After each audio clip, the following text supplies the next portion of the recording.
qui ont été construites par les locaux, par les muscles des locaux et l'intelligence des locaux pour dire qu'on va partir, on va vous laisser dans une misère totale.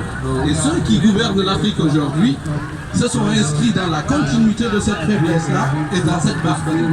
Nous, aujourd'hui jeunes, devons repenser l'Afrique. L'Afrique noire est une partie d'un continent géographiquement soudé.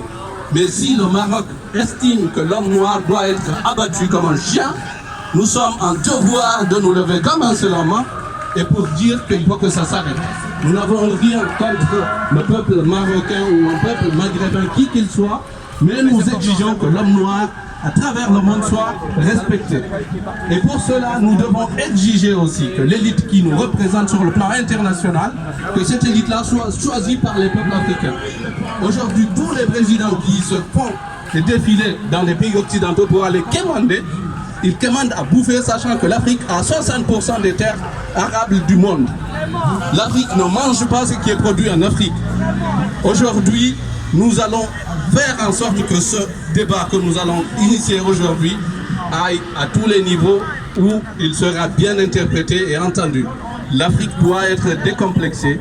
Les Africains qui meurent dans le Sahara ou bien dans la mer Méditerranée, c'est une perte pour l'Afrique tout entière. Et si vous le permettez bien, chacun et chacune d'entre nous ici doit rentrer à la maison en se disant à toutes les personnes qui passent tout le temps sur les réseaux sociaux que le combat, il n'est pas que virtuel. Quand une personne reçoit une balle dans une manifestation d'un pays africain pour la constitution ou bien pour la démocratie, cela ne doit pas se résumer quand on clique sur un écran de télévision. Aujourd'hui, l'Afrique est conviée ici. Nous devons sentir que la souffrance physique de nos frères et sœurs devrait nous pousser à chacune et chacun de se mobiliser pour répondre présent ici aujourd'hui.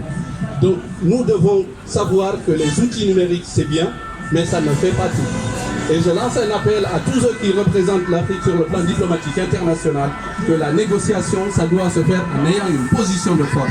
S'ils sont que des gens qui baissent le front, excusez-moi du terme, alors ils doivent être remplacés par des gens à qui on donne la parole pour parler au nom du peuple représentatif. Il n'est pas possible de considérer qu'au XXIe siècle, que gouverner en Afrique est une chose héréditaire. Aujourd'hui, les enfants des élites africaines devraient avoir honte parce qu'ils n'interpellent pas leurs proches, leurs parents, par rapport aux exactions qui se passent dans leurs pays respectifs. Aujourd'hui, si la conscience africaine doit se mobiliser, nous devons combattre ensemble avec les enfants de ceux qui nous ont mis dans ce pétrin. Et donc, les enfants de dirigeants, mobilisez-vous. Parce que sinon, demain, vous aurez honte d'être le fils d'eux. Parce qu'on saura, et le monde entier saura, que votre père ou votre mère fait partie de ceux qui ont mis l'Afrique à genoux. Si vous me permettez, je vais essayer de m'adresser un peu au peuple d'Afrique qui ne soit pas francophone. Parce que ce combat, il nous est noble du Cap Bon jusqu'au Cap de Bonne-Espérance. L'Afrique du nord au sud, de l'est en ouest. Donc, aujourd'hui, ce n'est pas que la Guinée, ou le Sénégal, ou l'Afrique de l'Ouest, ou l'Afrique de l'Est. Tout Africain noir est mis dans le même sac. Nous devons adapter notre éducation pour mettre en avant ce qu'on étudiait avant, qui nous permettait de prédire la métier, de faire de la médecine traditionnelle, de faire des choses qui sont louables et qui sont pérennes. Aujourd'hui, on ne doit pas considérer que le luxe ne vient que de chez Occidentaux. Beaucoup de chercheurs noirs n'ont pas leur nom marqué dans les articles scientifiques sur lesquels ils ont travaillé. Les Africains qui ont travaillé avec les africanistes occidentaux, ils ne sont pas mis dans l'intitulé de l'article publié. Ça, c'est un combat. Et l'Africain, qu'il soit étudiant, qu'il soit enseignant-chercheur, qu'il soit président, il doit se sentir libre et décomplexé. À un moment, quand on t'appelle Africain noir, et il ne faut pas dire que tu ne dois pas être gêné par rapport à ça, tu dois éprouver une chance d'avoir la participation à cette catégorisation de personnes. L'Afrique a une chance. Comme il rappelait tout à l'heure, que beaucoup de gens pensent que l'Afrique est un pays. Nous avons une manière très positive d'interpréter cela. C'est de faire en sorte que tout Africain se sente Africain d'abord. Si on est Africain d'abord, on a entre nous des gens qui disposent de ressources minières. On va faire des investissements pour que les ressources minières soient exploitées et transformées dans nos pays. Et après, on revend à l'Occident ce qu'il ne dispose pas. et on mange ce qui est produit en Afrique. La première liberté d'un peuple commence d'abord à son autonomie alimentaire. On a abandonné l'igname pour reprendre un article publié par un intellectuel guinéen africain, Thierno Monenembo, qui a parlé tout récemment d'un diagnostic. Il a dit on a abandonné l'igname de manière et les bananes pour essayer de partir avec le riz et le blé. Le jour où le riz et le blé sont bloqués, donc on se retrouve dans une famine. Donc on nous fait faire ce qu'on a envie parce qu'on n'a pas su anticiper et dire qu'on doit manger d'abord ce qui est produit chez nous, qui a plus de santé et surtout qu'on a une culture à proposer au monde entier. Ce n'est pas le fait que l'Afrique va se refermer encore, mais l'Afrique doit participer lui aussi à proposer quelque chose sur le plan international. Pas que nous disions des choses.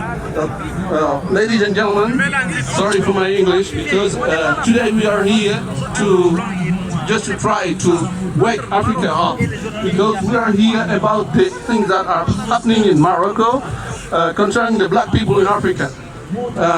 We are here to intercept and to try to beg every African people to wake up and to say that enough is enough because the things that are happening in Morocco is not possible in the 22nd century.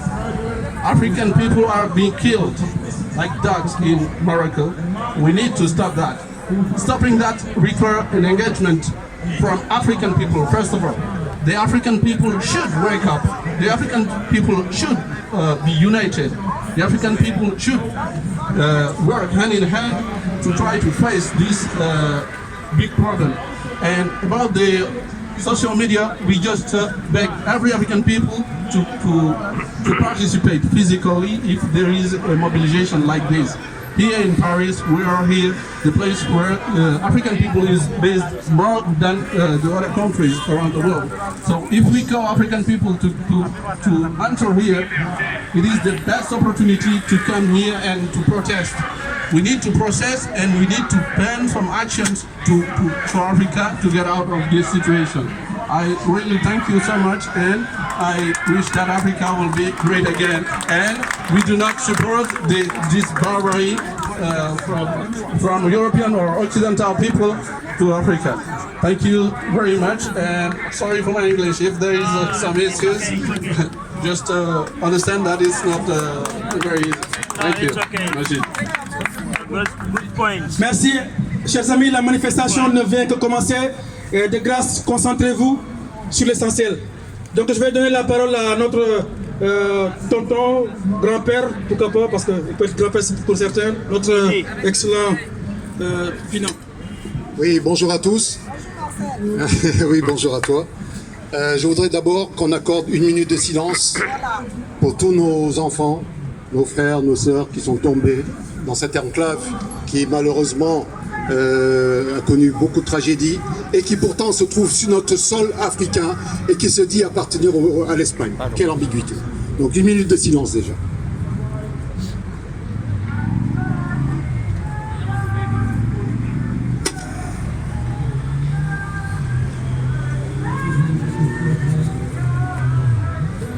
Voilà, merci. Alors, je tiens d'abord à... Je serai très rapide, hein, parce que... Voilà.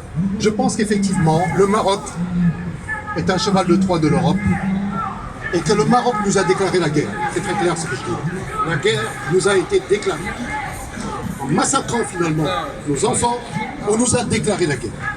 Moi, je suis un ancien commando en 1982, donc je sais de quoi je parle. Si c'était la France avec qui on avait fait finalement tuer une 130 personnes ici, je pense que l'armée française aurait pris les armes tout de suite, sans discuter, serait allée sur le terrain pour se battre. Je suis partisan de ça, je vous le dis très clairement. Je suis capverdien, je suis de la lignée de Amilcar Cabral, œil pour œil, dent pour dent. Parce que si vous laissez les choses se pérenniser comme ça, ce sera sans arrêt, sans arrêt. On ne se fait pas respecter. Ces gens ne comprennent qu'une seule chose, c'est les rapports de force. C'est les rapports de force. Tant que vous n'avez pas institutionnalisé des rapports de force avec ces gens-là, rien ne marche pas. Les blabla, toutes ces conneries-là, rien à foutre. Regardez par exemple, prenez l'exemple du Cap-Vert. Eh ben, on s'est battu avec des armes. On a eu l'indépendance en 1975. Mais il n'y a aucune base militaire qui se trouve ni en Angola, ni en Mozambique, ni en Sao Tomé et Principe, ni en Guinée-Bissau, ni au Cap-Vert. Et on a notre monnaie, l'escudo.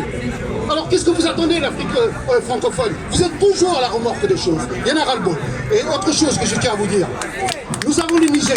Le Niger est là, fournit sans arrêt en matière première, c'est-à-dire l'uranium, à tous ces Occidentaux. Mais merde, regardez la Corée, regardez le Pakistan. Ces pays, vous savez pourquoi on les respecte? Parce que c'est très simple. Ils ont une centrale nucléaire.